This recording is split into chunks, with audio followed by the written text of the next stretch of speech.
Folks, welcome back to the NBC Network, the iHealth channel, iHealth Radio, with your host, Hurricane H. New day, new show. A great discussion today with my guest. So, today's guest is a powerful voice on resilience, leadership, and personal transformation. Dr. LaNysha Adams is an award winning author, educator, and wellness leader whose work focuses on helping people reconnect with purpose, confidence, and inner strength during its life's most challenging transitions. After surviving sudden cardiac arrest, whoa, and emerging stronger through the experience, she became a passionate advocate for wellness, resilience, and what she calls the Me Power framework, a practical approach to helping individuals lead themselves more intentionally in both life and career. With over 2 decades in education and leadership development, Dr. Adams continues to inspire professional students and organizations around the world. Please welcome Dr. LaNysha Adams. Doctor, welcome to the show. Thank you so much for having me. Listen, it's an honor and great work you've been doing, that you continue to do. And, today we're going to bring that work to our audiences and share your story and your mission. Because, I just reviewing your stuff and your bio and your work, you're on a mission to make, the world a better place, one person at a time, I would say. That's a formula that works because we can't change everybody at the same time. But hopefully, yeah. Listen, why not do we do the wholesale transaction there? But typically, your work has affected a lot of people, and you have like some of the biggest places where you can have an impact. Education is one. That's a good place to start. I think everybody's got to go through the education phase, right? So before we get into all that, before I get carried away here, Doctor, let's take us back to your, I guess, story. And one, the education part, what got you into it, because that's a beautiful place to start. The other one, cardiac arrest. That is, yeah. I've had a few guests who had that experience, and it is a life changing one. So let's start with those two elements, and then we'll take it from there. Yeah, so education has always been a passion because, we're all schooled, right? So we go through the educational system, and I've had so many wonderful, amazing educators. In my family, my parents, they met in high school, kind of fell in lust and reproduced me.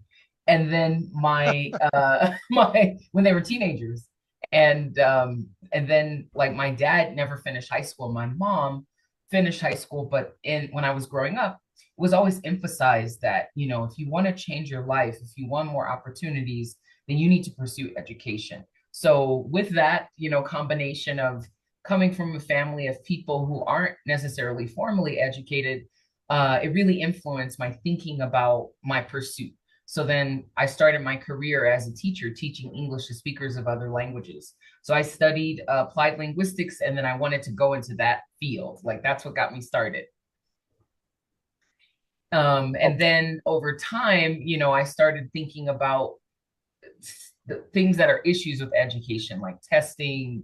Maybe I was like, well, what's up with this? Why such an emphasis on testing? Then I started looking into research and kind of going down that path. And that's what led me to pursue a PhD, focus on education policy, applied linguistics, and research, even though some people think those things don't have to do with each other. But to me, they very much did. Because I think language influences everything that we do, from how we think to how we show up to how we talk to ourselves and to others. So I wanted to make change in the world going that through that medium and field. well, doctor, that is huge. First of all, the story that you have, it's a nice thing. Sweetheart, high school sweethearts, you don't get in together, marry, and that's nice to hear, right? We hear the stories like every now and then, but they are true. But the idea of your parents, for example, not finishing school, but then they put the emphasis on you to take that torch and bring it to the next level, which you did.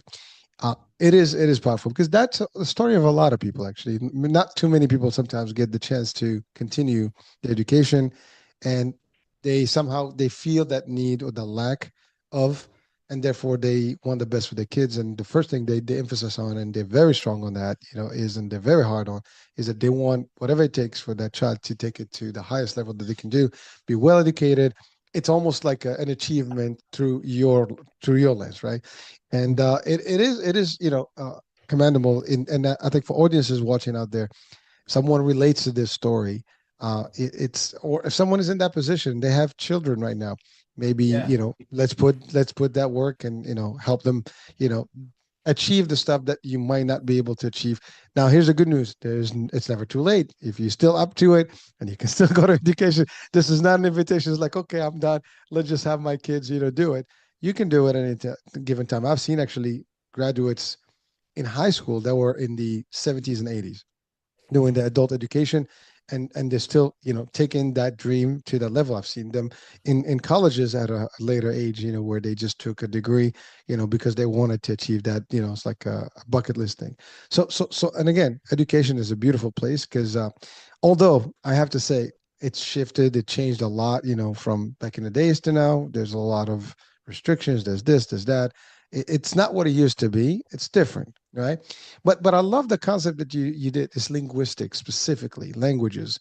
And you said something powerful there, that actually studies have shown that the more languages someone speaks, somehow it does correlate to not a higher IQ, but more information, more knowledge, just by default. Because I mean, you learn a language, you learn the vocabulary, you learn some of the stuff that may not even apply in a different language, for example, right? And so therefore, you Yep. by default have that, and then some of these languages are transitional. You can move from one to the other and take most of that vocabulary with you, and maybe with a small twist of the tongue, you can get a whole new alphabet going in another language. I mean, we used to make a joke about Spanish and French mix, you get Italian. So you just add the gione at the end, and then I mean, by the way, it's just a joke, folks, so don't get carried away. But really, these are Latin languages that are all close enough, and so if you learn one or two, there's a very good chance you pick the other one easily if you were to be exposed to it. And that's just an example. I mean, you got Portuguese that's also close, and people actually that are of Brazil or from Portugal, they speak either French or Spanish or both, right? So it's an interesting one. But you taught them English, correct? Yes, yes, So yes. so that's a big one because there's debates today about people that are coming to the U.S. and they're not speaking the language, and it's a problem. Like, how can you live in a country and not be able to communicate in the language or the official language, which is also, I mean, I don't want to go political, but that's a discussion about on the table right now, to Yeah. really officially make it the language of the land, although it has been, by default. So it's kind of interesting. I would love to hear your perspective on that without getting Yeah. political. Most of the world speaks more than one language. So I always say that it's very unique that a lot of Americans are very monolingual. And then we have language requirements, but when you study it formally in school, it's so disconnected, right? You're not out in the street talking to people, depending on where you live, right? I grew up in Southern California. My dad is from Western Samoa, so my grandparents on that side spoke a different language primarily. Like English was their second language. And Mm. then all my neighbors, right? Mexico, Armenia, a lot of people from Latin America, and a lot of different Asian groups. So I knew like where Laos was when I was like 7.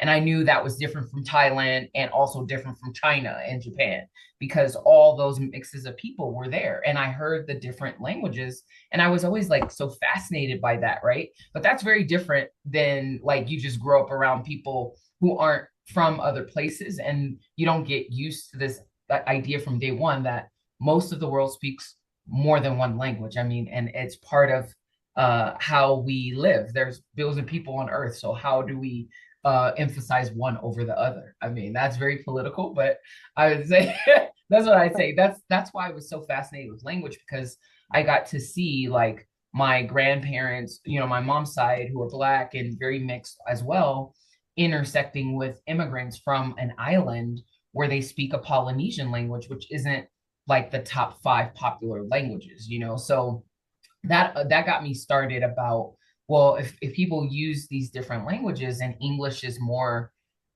emphasized, what does that mean? What does that look like? And then because I come from a family that isn't very educated, I saw very quickly, if you don't speak a certain way when you're out in public, when you're going to the bank, when you're going to the grocery store, people judge you and they make they treat you differently based on how you speak.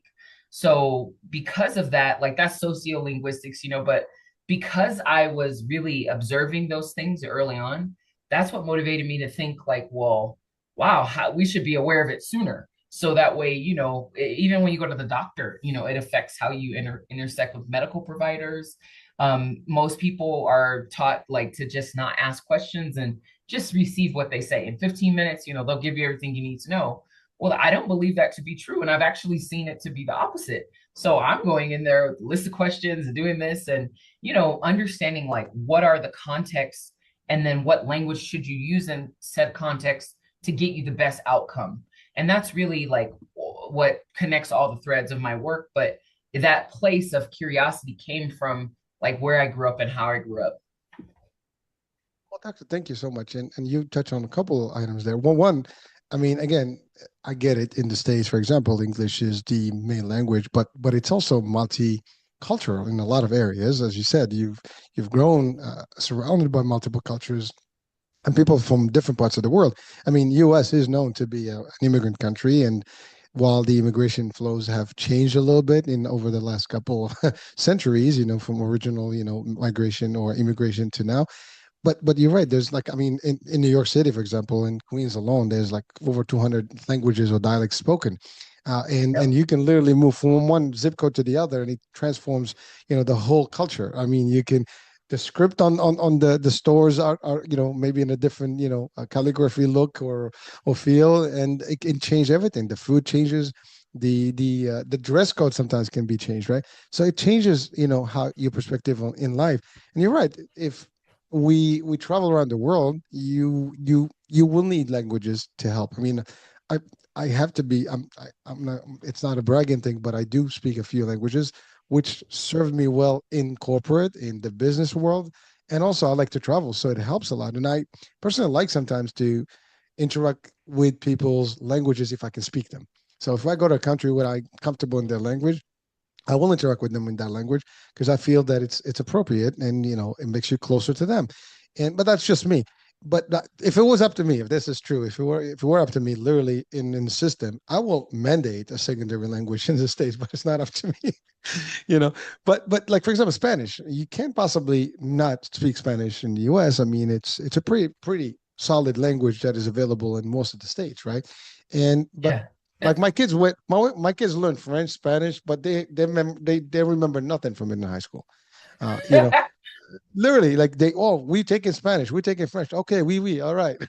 And then what? They come out like, okay, so like for example, I have a niece, and I mean I have a family in France, and they're niece nephews, and they speak French. So my kids, they get together, but the other kids kind of learned English a little bit, so they communicate with mine, but mine didn't. So there's no way for them to say anything to their cousins because they can't speak to them. That's a problem, and we have this problem in quite a bit of places. And so again, your work is phenomenal because it can change those dynamics, even in the basic elements. We hear immigration, for example. You got to go to your citizenship. You got to get a test, civic, course and stuff like that. They even test you about your writing skills, and some they ask you questions if you're not able to understand. I love what you said medically. I mean, I my career path is in the healthcare and the insurance space, and so we work with hospitals and stuff. And many times we had people who had difficulty with languages, so we had to get translation lines, or you get maybe the child to talk on behalf of their parents, Hmm. because they're the ones who communicate because the parents basically they don't speak English. So it can be Hmm. very difficult, and of course, we hear that expression. It gets lost in translation, which means you might not get the best of the best of the best if you're not able to communicate properly. So listen, your work is awesome, and your mission is even bigger than they're just awesome. And again, they're just my little, you know, uh, credits to you here. And frankly, Thank you. so well, you're welcome. I mean, it's a fact, and I love it because you took it to the other level. I mean, you went to the PhD doctor level. I mean, I'm the expert in this. I'm the source now. I'm the authority, and I love that because it's it better, it different, it from the highest level possible, and you can help with it through it. Now you use that knowledge today, but you educate, in leadership development. You change the stuff. You're making folks kind of understand the learning curve, or the learning process, from unlearning to learning to relearning. Am I getting that part of of the Oh, of your you work? got it. You got it down. You schooling me. Well, I did my research. That's awesome. I the thing about language is that I think we focus a lot on like vocab and like being able to say a phrase or like the actual words, but the thing that's so beautiful about it is that it allows us to connect more deeply with each other. So we when you go to a place, and even if you don't speak the language very well, if you know some phrases, if you say it to people, they feel so appreciated. Like you took the time to think and be like recognizing that English isn't dominant or primary here. And I think that goes a long way. I know so many people around the world who feel like grateful, even if you're not great at the language, you still try. And how else do we learn? I mean, it's exactly what you said. But I feel like with the work, that I'm doing, it's almost like with leadership development, I feel like on this point of when you're living your life, just kind of going through life. And what you said, some people 70, 80, older in high school, finishing their degrees, their high school diplomas. It's never too late to go back to an institution of learning and pursue what you want. And I feel like we run on these thoughts that like constantly, they're almost like scripts. So depending on how we grew up, what influenced us, so on and so forth, we are constantly thinking, and most of our thoughts are not even conscious. So if we're having all these unconscious thoughts running on a script, what do we know about how we think about us? Because we think about a lot of different information. Oh, I'm going to go to social media. I'm going to go find this out. But really, the heart of my work is emphasizing like, let's pay attention to like what's playing in our minds and in us. And we should be aware of that. I mean, we have to ask ourselves some questions. We have to like start wondering, like, I've been on this track, of pursuing success in this very external way, right? Me, I'm guilty of this. I want this degree. I want this. I want that. But like I told you, it's influenced by the fact that my family wasn't very educated. And then I've been conditioned to think if I'm going to have a good life, then I need to go after these external goals. But once you accomplish them, once you achieve them, then what? What do you do? Is life over? No. So we have to kind of like look at how we've been learning, how we've been navigating, and relearn maybe a process to help us understand who we are and connect back with ourselves first. So I really wanted to say that because it kind of connects all the threads of what we were talking about. But it's so I feel like it's the most important work we can do in life is to know who we are and who we're becoming and how that influences other people in the world. Well, thank you, Doc. And before we get into the me power piece, which kind of this will segue into it. The idea is actually factual for anyone watching and listening, and this, through the work. I mean, to your point, yeah, everybody's got the original goals that are set for us by our families, our surroundings, the environment. Typically the parents. This is what we want you to do, and you do work towards them. For those of us who actually chose to follow that, some of us may decide we're going to do us, and that's it, and we do it our way, right? But whatever it is, you get to a certain point. We hear this story all the time. People go to college, they do a certain education system that is not really what they really see the passion for. They tend to change that midway. Many students now, they go to college for the first 2 years, they just do the basic stuff because they don't even know what route they want to choose and what major they will take. Sometimes even you get a major, you finish the major, you get into a career path, you're not happy about the career path, and you end up learning a new concept, a new trade, a new whatever. And but in life in general, we are constantly learning, relearning different things. It's not like, I mean, there is that old saying, you can't teach an old dog new trick, something like that. But that's actually, I don't believe in that, because I think anybody can learn at any given time. And we can do things amazingly, because also, as you're in life and you work your way through life and business and corporate and career path and school, you encounter different people that also, I guess, influence us, right? I mean, we hear the word influencers today, as a very common word, but everyone is an influencer in one way or the other. We influence everybody around us. And so you can meet the right people, they influence you in a good way, the wrong people influence you in the bad way. But at the end of the day, there's shifts and changes that we constantly are subjected to, and therefore our learning, I guess. And by the way, Doctor, feel free to just chime in and with me. We are changing the way we pick the information, and today's technology has also, I mean, since Google and the internet, our learning has changed tremendously. From my days, for example, we had to go to libraries and pick up books and really search stuff, manually. So what is your take on that? What I was just kind of referring to right now. Yeah, I feel like it's about remembering that you are the constant. So, like you said, roles change, seasons change, but the power to choose how you show up, how what you focus on, and what you create stays with you. And I think that's sometimes hard for people to understand because we think, oh, because everything is in a constant state of change all the time, then we're constantly having to keep up, scramble to do all of this. But I would argue that this point of reflection is a really key frame thing that I emphasize in my framework, and I also ask this dominant question of who am I becoming right now? Because that will shift, but you should know who you are and what you're about, because that will help us stay rooted as external things move around us. So I always do this, like, I'm like asking people, who are you beyond the roles that you have and the roles that you, like, titles, and then roles that you play because of something you did. So for me, right, I have all these accolades. I'm this worker. I'm a mom. I'm a wife. I'm blah blah blah. But actually, who I am, is like I love food. Actually, at the core of me, I love food. I'm a foodie. I love people. I love travel. I have 5 states to get to 50. I get excited, about ideas and stories.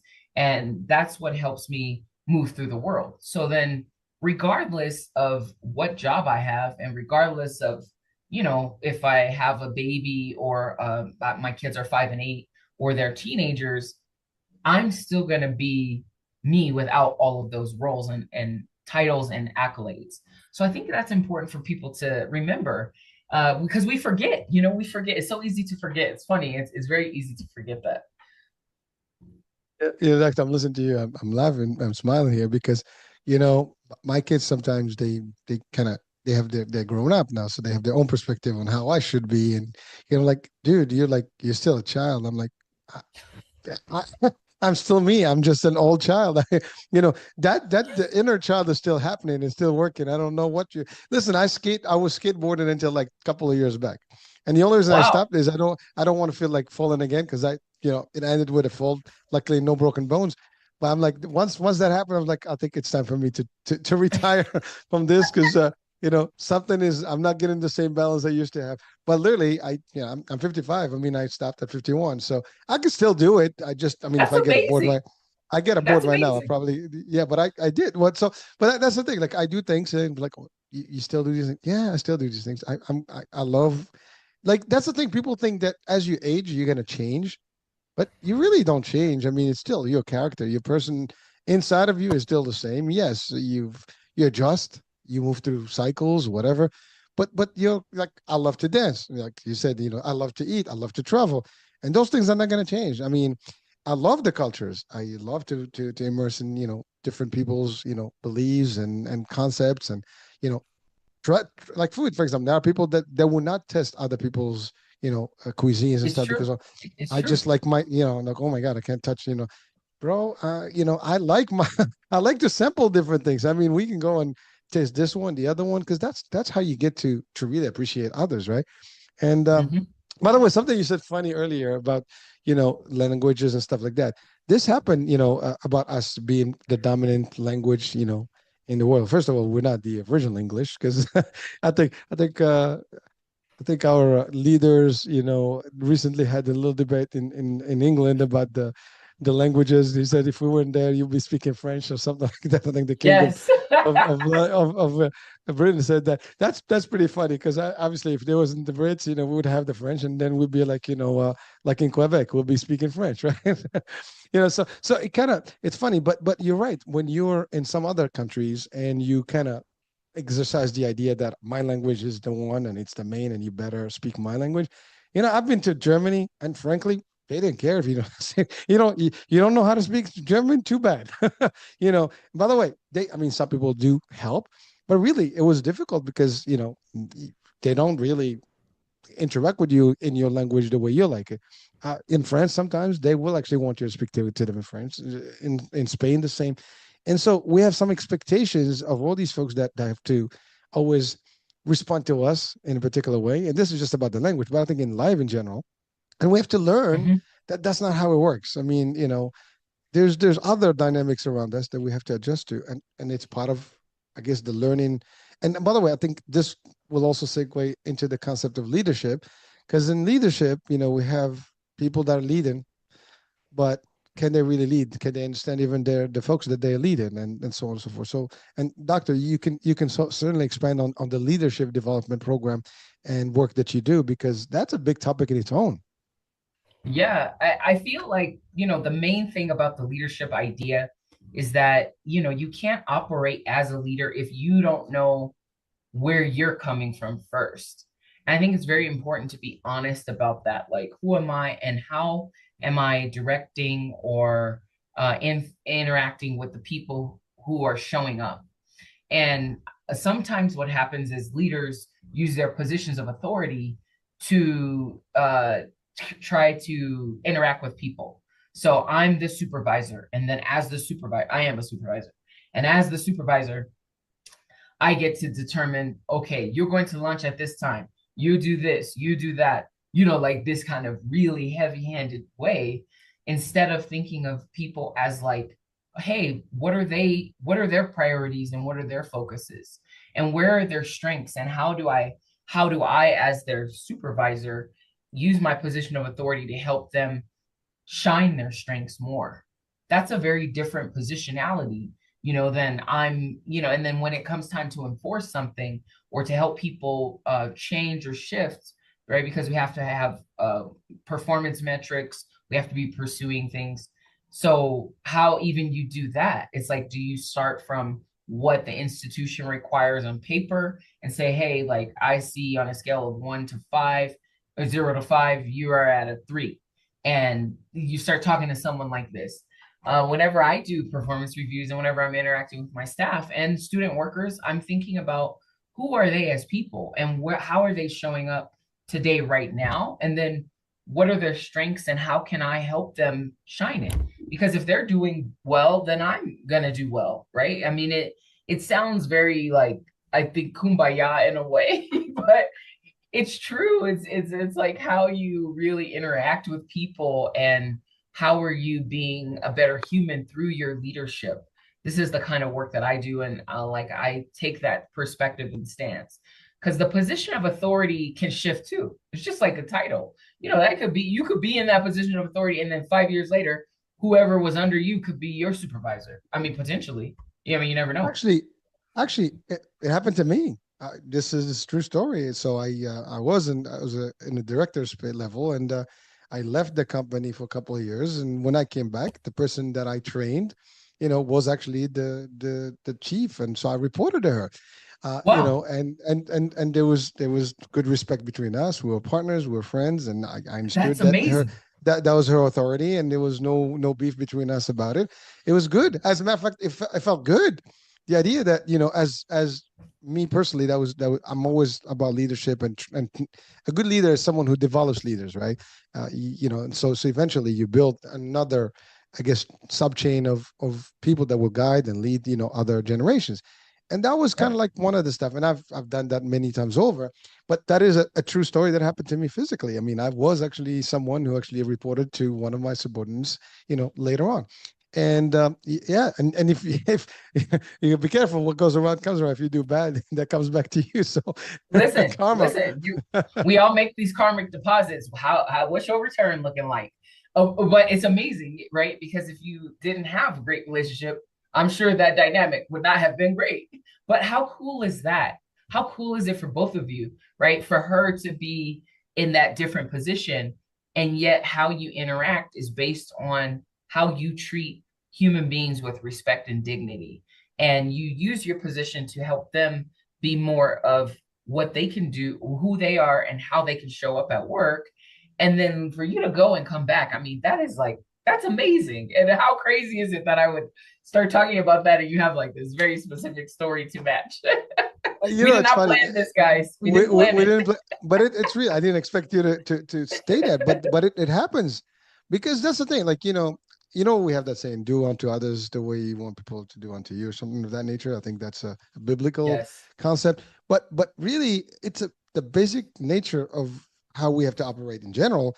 But in leadership roles, I mean, well, that's the other thing. I mean, it's a big word when we say leadership because we have a lot of people with position of authority, but not really true leaders. So, because that's the other thing, you can have a title and you can just really flunk that stuff and really have nothing close to what the title means. Really, your team disrespects you. We hear this story all the time, and people have these memes and quotes all over the place, on social media. It says people leave, managers, not jobs, because they just can't stand the pressure or the time. You're right. I mean, there's performance, metrics, there's KPIs, there's results. I mean, companies have to have, metrics, right? We all have to do that. Listen, I've been in sales, leadership, and operations. So we have metrics and we have, ultimate goals and targets and quotas, whatever you want to call them. Exactly.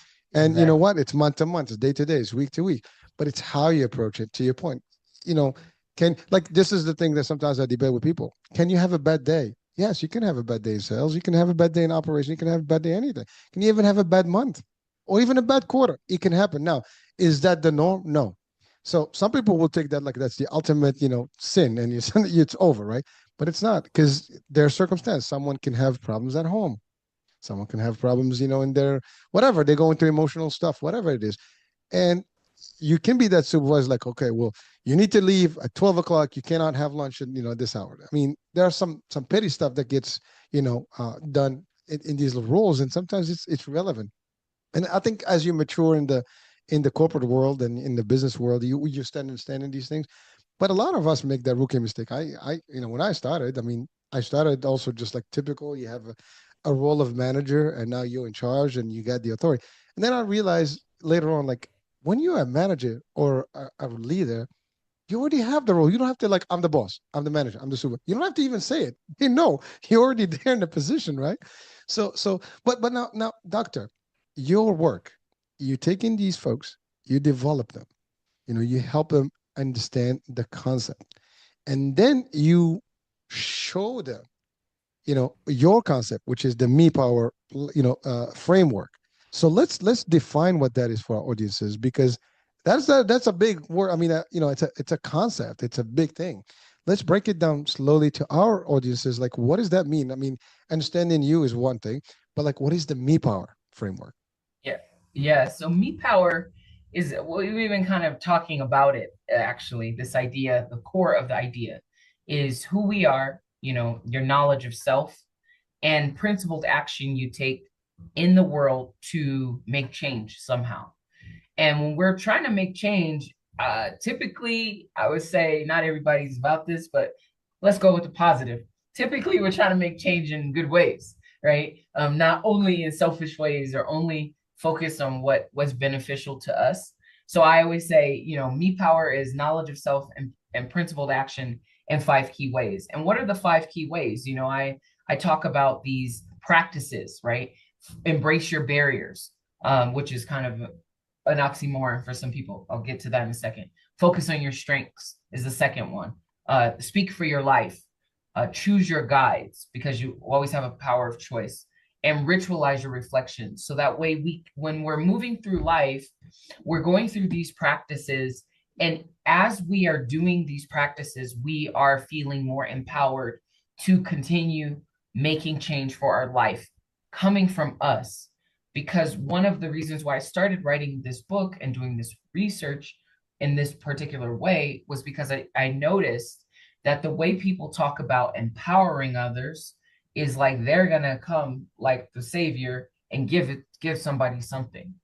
And that I have a hard time with, because if you don't come from anything, like I would argue that that's how I saw myself. That's true for me when I was growing up, right? If you don't come from much, then if I'm sitting there waiting for somebody to come to bring me some kind of salvation or savior on earth, right? We're not talking about religious stuff. We're talking about in the secular world, right? You're trying to make change for your life and you're waiting for somebody to give you something. You're waiting to hit the lottery. You're waiting, waiting, waiting, waiting, waiting. You're going to keep waiting because the first thing you should do is figure out, what do I have to bear for making change in my life? For someone like me, for example, to get a PhD, I was talking to I used to do dissertation coaching in my practice, and I had one client who was from a long lineage of educators in her family, and we were talking about her work, and she said to me, "Oh, you can totally relate to this because I'm sure your parents talked to you about it when you were growing up." And I said, "Well, actually, my parents didn't go to college," and then they were like, "What?" They're like, "Well, why would you go get a PhD?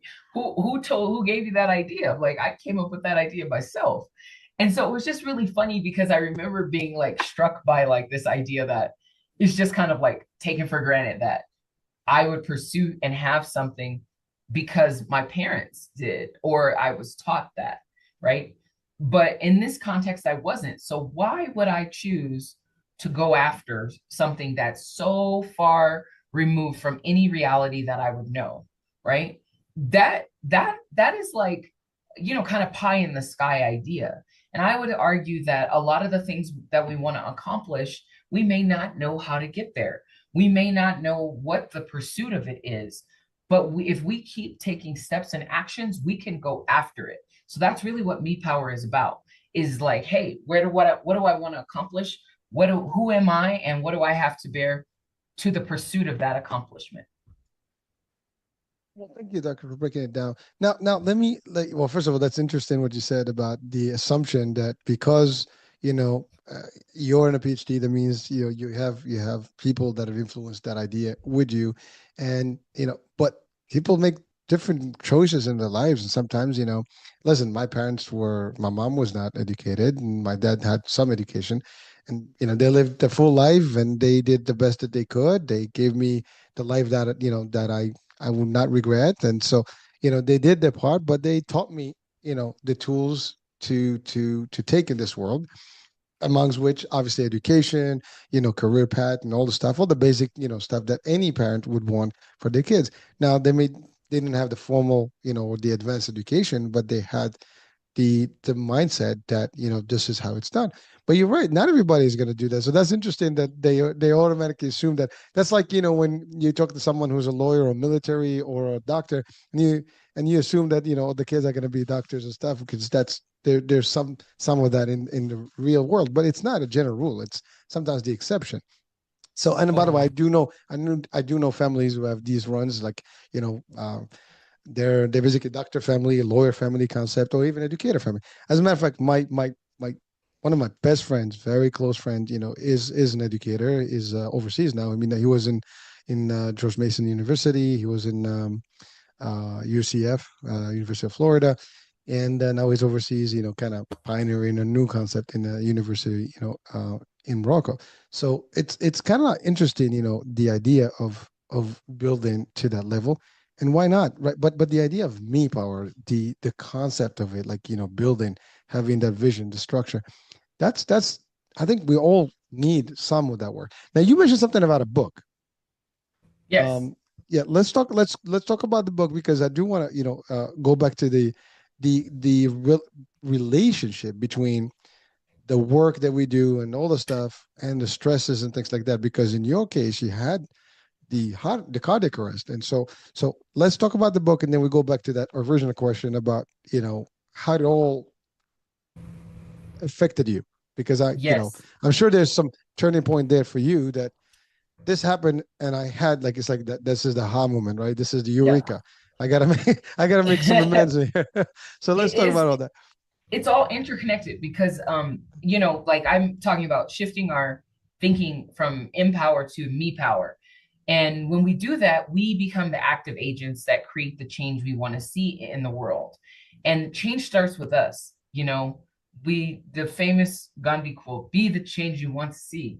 But the other part of that is we have to focus on our being first, not just the change, but who are we becoming? Who are we evolving into? And we talk about the constants of what we're about, what we love, what we like, what we're influenced by. But then we have different seasons, we have different things that influence us. So we kind of have to be in this process of evaluating, like, okay, well, how is that affecting me and how I'm showing up? So I wrote this book, Me Power, based on this idea, like I really wanted to challenge this idea that power is on the outside, power is in a position of authority, power lives somewhere else, when in fact it's not something we exchange like a gift. It's not something we receive. It's a process, something we do in which we engage that comes from the inside out. So when I was writing this book, I got my first round of big edits back, and I had 3 parts. It was very academic. And this one day, I was sitting thinking about all this stuff. It was in January 2022, and I was very stressed. And my husband said, I'm gonna go get some pizzas. You just take a load off. I had my 1-year-old baby sleeping in the crib. My toddler was right next to me. I sat down on the couch to relax, and then I woke up a week later in the ICU, and I don't know what happened. You wake up in the hospital. Like, I didn't have heart palpitations. I didn't have anything, but I came to learn that I suffered a cardiac arrest. So that's different than a heart attack. Like, when you have a sudden cardiac arrest, everything just shuts down. Whereas, like, if you have a heart attack, you might have it's a circulation problem. Like, you might feel something, but cardiac arrest stops the heart immediately. And actually, on all the paperwork, they call it sudden cardiac death. It's not even sudden cardiac arrest. So essentially, to come back, somebody got to bring you back. So anyway, my husband was getting the pizza. He came back at some point. Hopefully, it was very soon. I mean, otherwise, there's no medical explanation for how I'm able to talk to you, how I'm talking to you. Because when we look at all the data points, it's like he went to get the pizza. He was gone for 10 minutes. He came back. He put the pizza in there. He's getting a drink. He's talking to me. I'm not responding. I'm on the couch. And then he comes out and sees that I'm non-responsive. He jumps into action immediately, calls 911, and starts compressing hand compressions. And that's what the 911 operators told him to do. 10 minutes after that, the first responders come. And then they get to work with the shocks, and I'm not coming back. And my toddler son observes all of this. He also doesn't know what's happening. And then I'm out. So I'm telling you this story because it was told to me and I made sense of it, but I wasn't of this world. I don't know how to remember. So what's interesting about all of those events and happenings is that, the facts are this, right? This is such a huge life-changing event. I'm writing my book, I'm taking a break, I have this happen. Then I find myself in the hospital, and I'm like, how in the heck do I get up out of here? How do I get out of the hospital? And also, how am I going to meet my deadlines to the publisher? And so, in a funny way, the book became like this thing that was motivating me. But it wasn't like I started writing the book like that. I started writing it because I was irritated by this idea that people think power is outside of them. And then guess what? Now I get to put my money where my mouth is. Do I use this work as a way to get myself out of this really bad situation? I mean, I couldn't do it by myself, right? Somebody had to save me. And then when I got saved to go to the hospital, I had all of these medical providers, over 35 people, help me stay alive to get into the ICU. And then to get out of the ICU, I had to do cardiac rehab. I had to do all these therapies because when you have a sudden cardiac arrest, everything shuts down. So once everything starts coming back online, it's like you really have to, do something to care for your body and also to keep you going. So the work then became more applied for me, not just an intellectual idea, but how do I, when I'm dealt this bad hand that I have no control over? I mean, if I could have predicted going into the hospital in that fashion, I totally would have. But there's nothing that I could do, so there's nothing I can do. So do I stay in a victim state? Like, Now, right now, today, as a consequence of that, I have a heart condition. I have a chronic condition I never had before. I'm invisible disability. I have heart failure. I take all these medicines. I have a pacemaker. You know, when your heart is messed up or damaged, you're really in a bad way. But like, just because my heart's messed up doesn't mean it's my life is over, right? And so, what helps me take a stance and see myself as still being able to make change? And I really needed this book to help me do that. I really did, and I didn't know it when I started. Well, go ahead, doctor. Sorry, I didn't mean to cut you. Go ahead. No, no, I was done. Oh, I mean, first of all, I think the people are watching and listening right now, they'll be like in shock. I mean, this story just, it's amazing. I mean, you're talking about, they say that people, they have what, few couple of minutes, 3, 4 minutes, of no breathing or nothing, and then they're brain dead. And I, I can't even get my head around the dynamics of what you went through. And wow, it's just simple that. And but I love like you just you come back to life and you're like, what's up? Like, you're thinking about deadlines and stuff, which is the problem I think that we all have, right? So this Yes, is this is the problem that people are, we're so caught up in this world that sometimes we're just like business work, this burnout. I mean, it's like right. that is emotional exhaustion, at its peak, and we all experience it because we're sometimes not taking care of ourselves, and that's really the problem. And we hear this about burnouts, but people really like, just losing the cool, sometimes getting mental breakdowns and anxiety, depression, all these problems that we have at work. Yes. Stress is I mean, stress means, your what do you call it, your cortisol levels are high.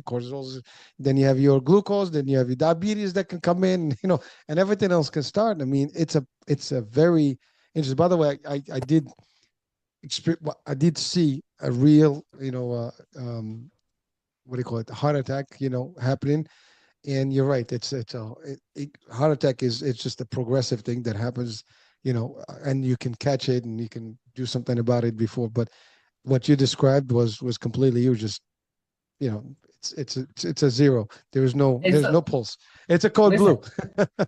it's a cold blue for real because I had COVID pneumonia and my cardiologist always told me early on, this was in 2022, told me everyone's so focused on COVID and the cardiovascular and the non-cardiovascular effects. So all the respiratory things, right? The lungs, all of that. And he was like one of the top scholars in the world, constantly going to other places to do the research on COVID and its impact on the heart, because there are other viruses that attack the heart and like pericarditis, the main thing about COVID is that it create inflammation in the body.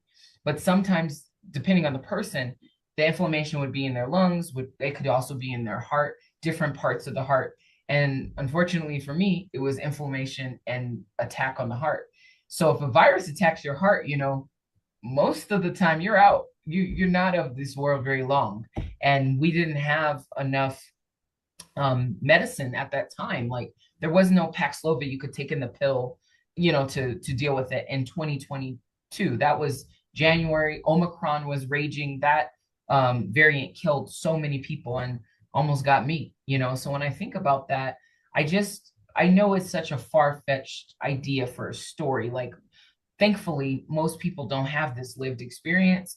And the people who have it, the lucky ones of us, 1 out of 10 of us who live to tell the tale, I just want to remind people that setbacks, no matter what they are, right? I had such a severe one. That's not the end of the story. That is part of the process of building resilience and clarity. And for me, that became the seed for this, what is now a framework. Because I had the idea, but it wasn't a framework that I used to help me navigate an entire year of therapies, right? Because I was sick. I wasn't back to, I had a new normal to navigate. And then when I embraced my barriers and I chose my guides and I really ritualized reflection, right? Like these me power principles, I kept moving forward. And even though it was incremental, it was like inch by inch, I was still making taking actions. And that is what creates the change. It's not like we're just waiting for something to pop off. Because, like, look what happened to me. Something popped off, and then I was in a bad way. But even if you're in a bad way, you still have to figure out how do you move from there, or you give up and you don't. But I really want to help people do that for themselves and teach them to do it for themselves so that they can, make change. And the what is not to love about all of us making change for ourselves to be better, and then that makes our world better, but we start with us first. So yeah.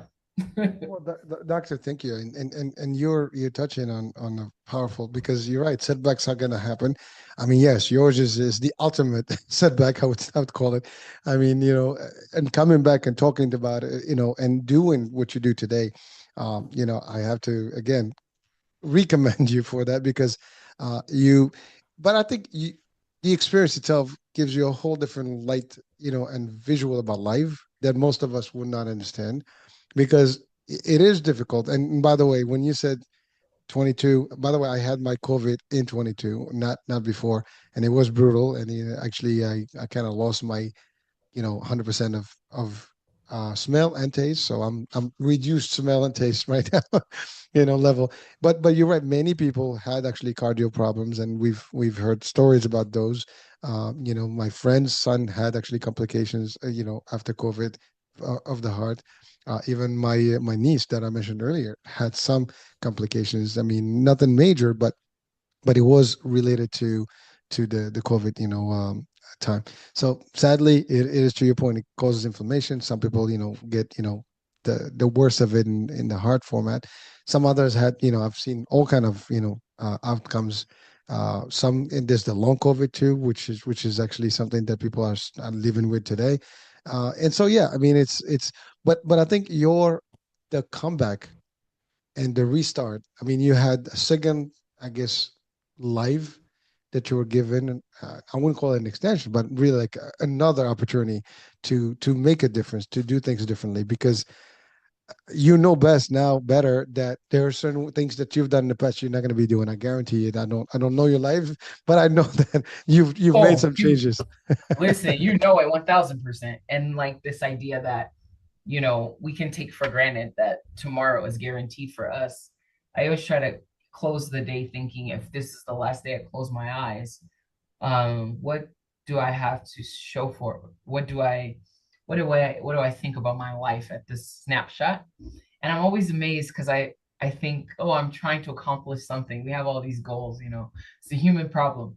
But then when I think about my life and I think about what was important to me, it's like hanging out with my friend, dancing and laughing hysterically when we went to this party, then seeing my kids light up because we were coloring this color by number in the dinosaur thing, with hanging out with my husband and just laughing at the basketball game and a big air ball that was me. Like it's always like with people, it's like the snapshots of the life are like, who touched you, who were you touched by, and how did it make you feel joyous. I mean, that's really what kind of flashes before your eyes, right, when you're in the hospital and when you're trying to get out. And also, that's how I close out my day. And so I feel such an immense form of gratitude for being able to get to make the choice to be here, and also to be gifted with so much love and support, and to, even when I'm not feeling it, to have so many people and to have the life to go and find it. Like this pursuit of things is a gift because we're here. I mean, we get to choose how we want to show up. So even Ooh, though we may not get to choose how we got to where we are, we do get to choose how we're going to move forward. So I really feel grateful for that. Doctor, I don't know what's going on here. I think you're in my mind, or somehow I think you're post, your new life, you have abilities, because we just did a show, and actually the title of the show is how to choose to show in how to choose to show up in life, or something like that. It's and the guest, actually, that's her expertise. She wrote a book about that. So it's amazing that this is the real stuff. I mean, and it's a choice that we make. You're right. People choose to be having a bad day. They can, I mean, yes, you can have a bad day. The elements are not really aligning correctly, but how address it can make a big difference. It's how we react to things what makes a difference.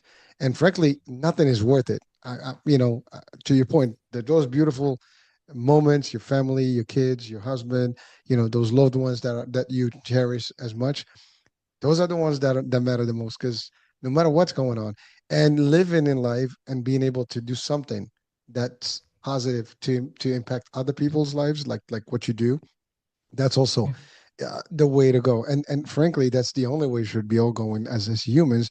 We should all be looking at what can I do to have a nice little legacy in this world, and we all have the capability. If you're watching or listening right now, think of what you love, what you can do at your whatever level you are in terms of life, finances, or anything. There's always something you can do to make a difference in this world, small or large, doesn't matter, but you can. And so, listening to your story and the work you do and the book, and it all aligns around the same idea is that life, is unpredictable, and we do know what it is. It is a roller coaster of emotions and challenges that you're gonna get.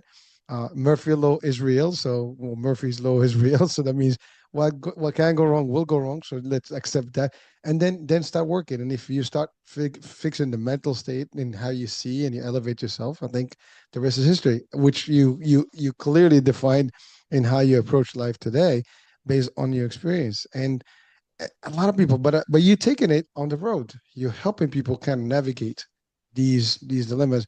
I guarantee you. So my question to you now: you're talking to people, you're helping some leaders, and you give them your story. What is their first reaction? I'm just, Well, I'm just, I'm just curious. usually people don't believe me. I think they think I'm telling a joke.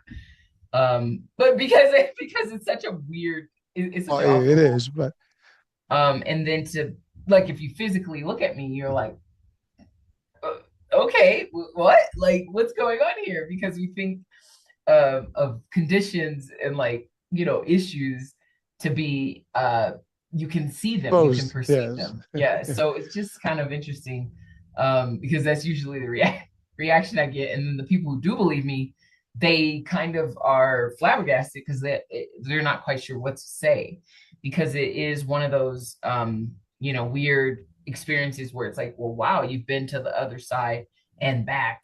So did you see the white light? There was no white light. Did you?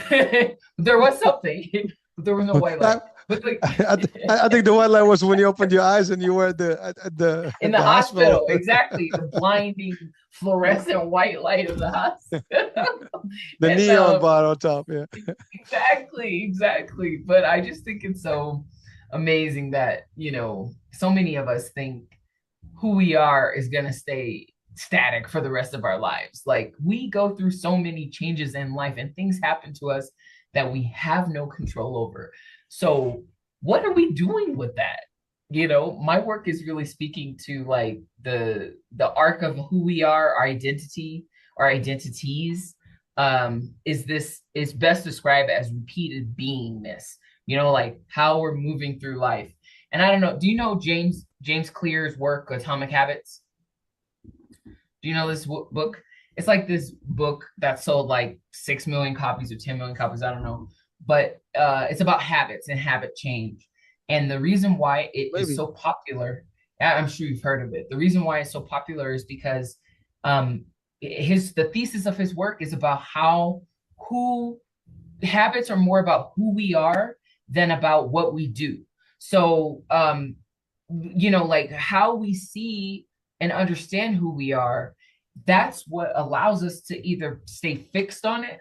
Oh, I'm in Aries and I have to be agitated and forceful and dominant and I'm in Aries.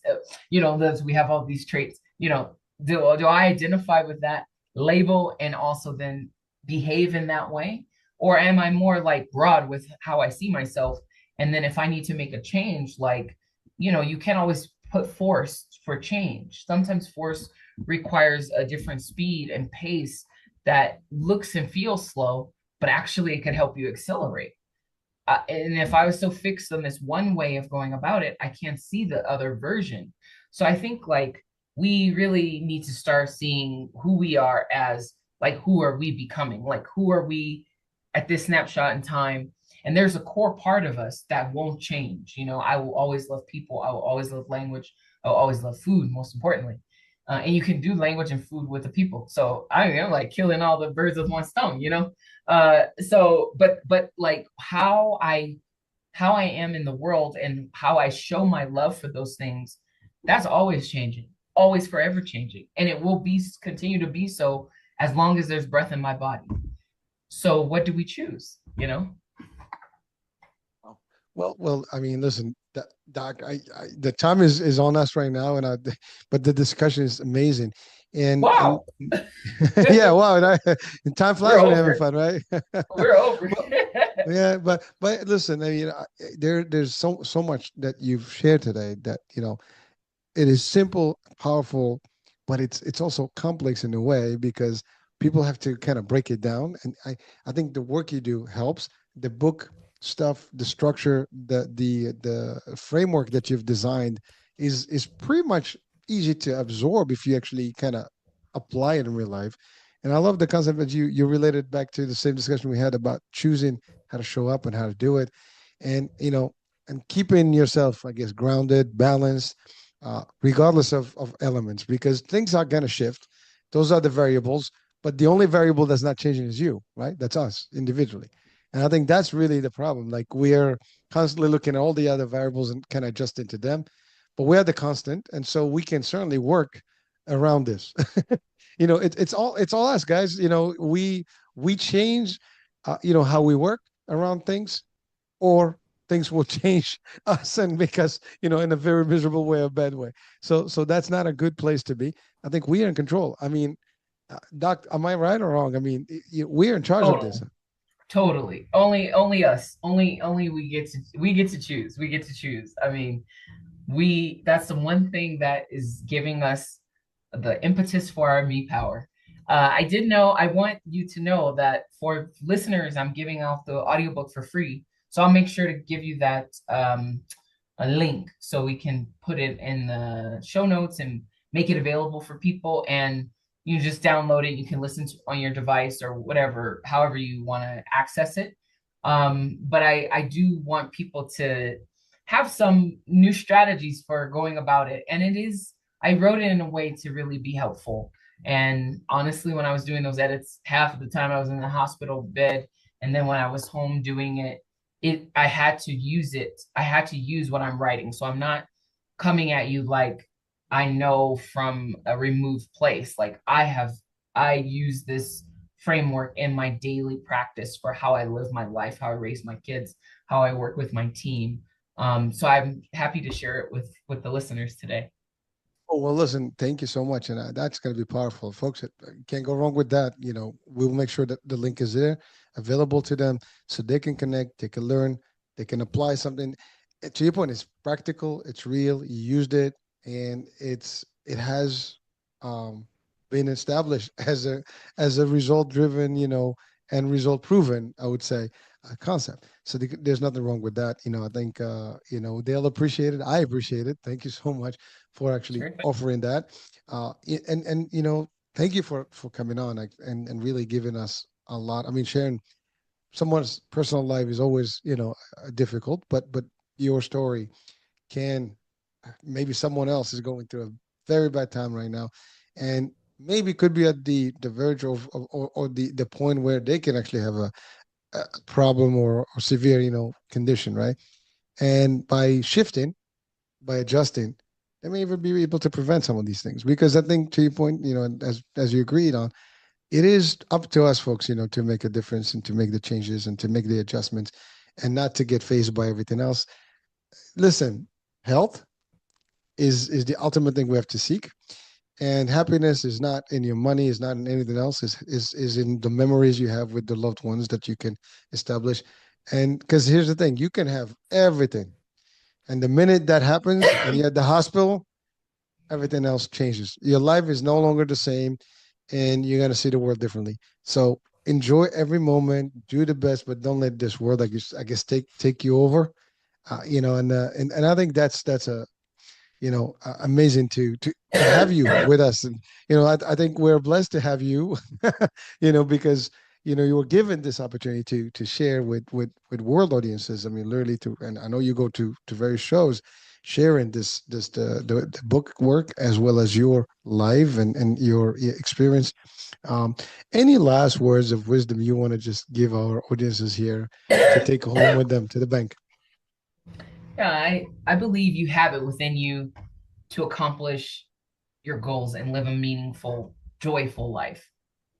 No matter what happens or goes on, no matter what happens to you or goes on around you, you're in control of your own destiny. I know that to be true with every fiber of my being, and I want to encourage people to pursue what they wish. And if it doesn't, if they in the pursuit, in the end, it isn't, we can keep going. We can come up with something else. We don't have to stay stuck. We can keep moving and grooving through this joyous life.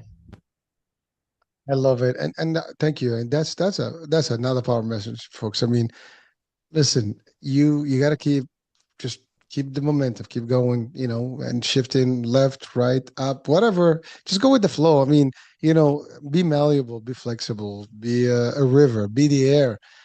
Water and air are super. They can get through everything, right? So, I think that's a beautiful message. Thank you, Doc, for sharing.